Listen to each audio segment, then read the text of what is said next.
Joe Montana. He played for the San Francisco 49ers. You know, American football was my first love. My dream was to be a football player. And yeah, so that was my guy I looked up to when I was a kid. I wanted to be a quarterback, and you know, Montana was probably one of the greatest ever. And number two would have been Michael Jordan. Michael Jordan was a king, man. He, no one's ever dominated like him before or since, and he did it with class. So when I was coming up, you know, Dorian was Mr. Olympia, and that's the guy who inspired me. You know, I had this video, you know, Blood and Guts, and I used to watch that every day before I went to the gym to train, you know, because you know, I liked the way he trained, and you know, he beat guys that he probably should have never beat. He just outworked them all. You know, Flex and Kevin and Sean, these guys that were, you know, had awesome physiques, man, but Dorian, they couldn't beat him on his worst day because he just was too, he outworked them, you know. He was more dedicated and focused than they were. And, you know, so that's who motivated me early on.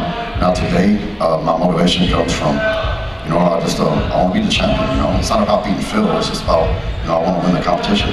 And, you know, plus my new motivation is my daughter. You know, I have a 3-month-old, you know, baby girl at home, and, you know, from the day she was born, that changed everything, man. So, you know, I'm not just thinking about myself, you know, I got thinking about her, you know, she's totally dependent on me to support her and take care of her. So, yeah, that totally motivates me to be a better person, be a better bodybuilder.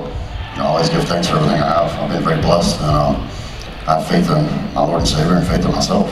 And, you know, bodybuilding is 90% of it's mental. You know, it's you know, bodybuilding's a marathon, it's not a sprint. And it's just about doing the same thing day in and day out. And, you know, it's eating the same food every day, going to the gym every day, doing cardio every day, and you do it day in and day out for year after year.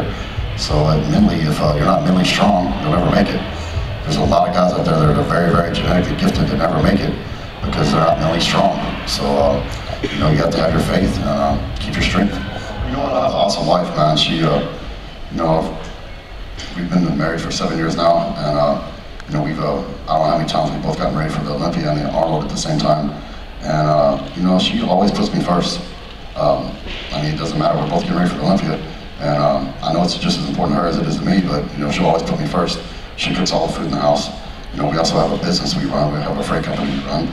And she still finds time to, you know, cook my food, you know, make sure I have everything I need, and she takes care of herself. So, you know, it's a lot of people think it would be very stressful and be at each other's throats, but we don't, man. She's really laid back, and you know, I'm the one that probably gets a little edgy sometimes, and so she just, you know, when I get in one of my moods, she just leaves me alone.